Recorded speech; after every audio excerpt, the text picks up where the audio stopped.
यह कहानी एक ऐसे गांव की है जहां सैकड़ों सालों से एक राज छुपा हुआ था।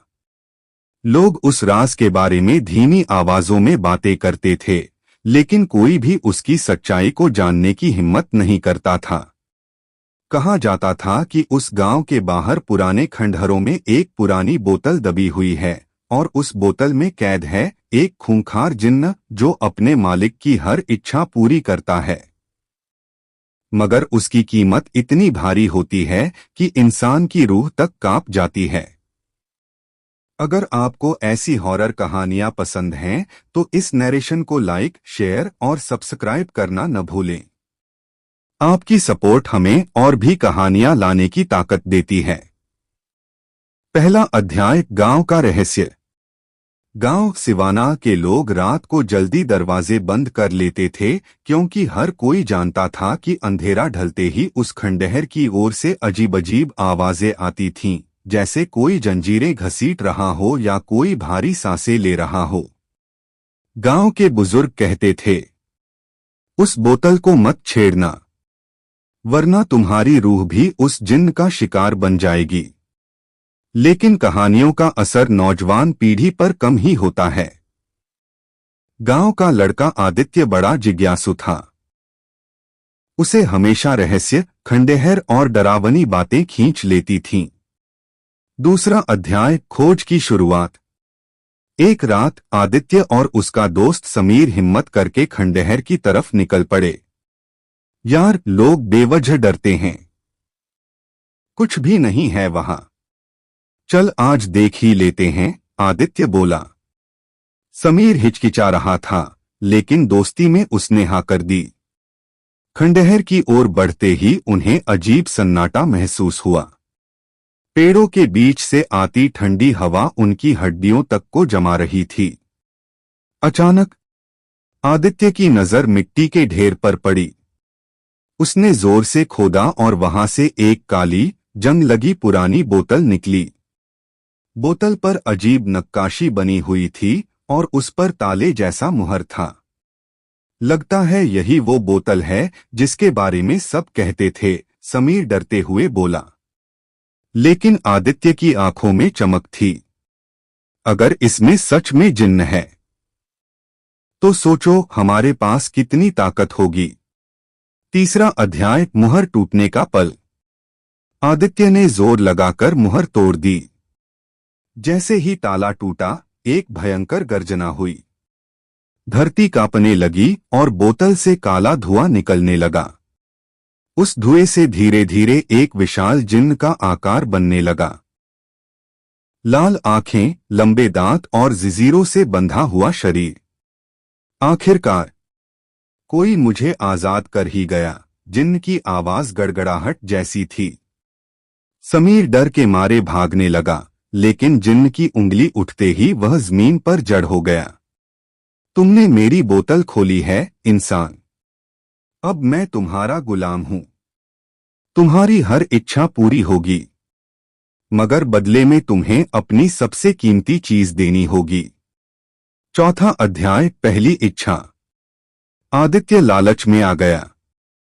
उसने तुरंत कहा, मुझे बहुत दौलत चाहिए। मैं पूरे गांव का सबसे अमीर आदमी बनना चाहता हूं। जिन्न हंस पड़ा। अचानक आदित्य का घर सोने चांदी और नोटों से भर गया। गांव वाले हैरान रह गए। कल तक गरीब आदित्य अचानक अमीर बन गया। लेकिन रात को जब आदित्य खुशी में झूम रहा था, तभी उसे अपने कानों से खून बहता महसूस हुआ। जिन्न उसके सामने आकर बोला, याद है? मैंने कहा था हर इच्छा की कीमत है। तुम्हारी सबसे कीमती चीज, तुम्हारी सेहत। आदित्य के शरीर पर धीरे धीरे एक अजीब बीमारी का असर दिखने लगा। पांचवा अध्याय, मौत का सौदा। डर के बावजूद आदित्य फिर भी बोला, मुझे शक्ति चाहिए, ताकि मैं किसी से हारूं नहीं। जिन्न ने उसकी बात मान ली। अब आदित्य के पास अलौकिक ताकत आ गई। वह लोहे की छड़ को भी तोड़ देता था। लेकिन इस बार कीमत और भी बड़ी थी। उनकी मां अचानक बीमार पड़ गईं। डॉक्टरों ने कहा कि अब उनका बचना मुश्किल है। आदित्य टूटने लगा। अब उसे समझ आया कि जिन्न की हर नेमत के साथ विनाश भी जुड़ा हुआ है। अगर आप भी जानना चाहते हैं कि आदित्य का आगे क्या हुआ, तो कहानी को अंत तक जरूर पढ़ें। और हाँ, अगर चैनल पर नए हैं तो सब्सक्राइब करना न भूलें। छठा अध्याय, जिन्न का असली रूप। जैसे जैसे दिन बीतते गए, आदित्य की इच्छाएं बढ़ती गईं और जिन्न की कीमत भी। गांव में अजीब घटनाएं होने लगीं, बच्चे गायब होने लगे, लोग बिना वजह बीमार पड़ने लगे और रात को किसी के रोने की आवाज सुनाई देती।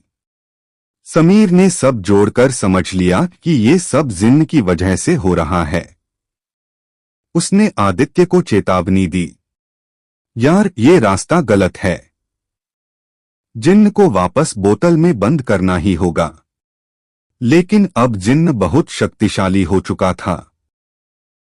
उसने खुद आदित्य से कहना शुरू कर दिया, अब मैं किसी बोतल में नहीं जाऊंगा। अब पूरा गांव मेरा है। सातवां अध्याय, आखिरी लड़ाई। गांव के पंडित ने बताया कि जिन्न को हराने का बस एक ही तरीका है, उसे उसी बोतल में कैद करना और मुहर को खून से दोबारा बांधना। आदित्य और समीर ने मिलकर योजना बनाई। एक रात जब जिन्न गांव पर पूरी तरह कब्जा करने निकला, दोनों ने उसे धोखे से बोतल के पास बुलाया। जैसे ही जिन्न बोतल के करीब आया, समीर ने मंत्र पढ़ना शुरू कर दिया और आदित्य ने अपनी आखिरी ताकत से जिन्न को पकड़कर बोतल में खींच लिया। जिन्न जोर जोर से चीख रहा था, नहीं, मुझे बंद मत करो, मैं वापस आऊंगा। इंसानों की लालच मुझे फिर आजाद करेगी। और फिर सन्नाटा। बोतल फिर से सील हो गई। समापन। गांव धीरे धीरे सामान्य होने लगा। लेकिन आदित्य ने उस दिन एक बात समझ ली, लालच इंसान को जिन्न से भी खतरनाक बना देती है। उस बोतल को गांव के सबसे गहरे कुएं में डाल दिया गया। लेकिन कहते हैं, अगर कोई फिर कभी उस बोतल को ढूंढ ले और मुहर तोड़ दे, तो खूंखार जिन्न एक बार फिर आजाद हो जाएगा।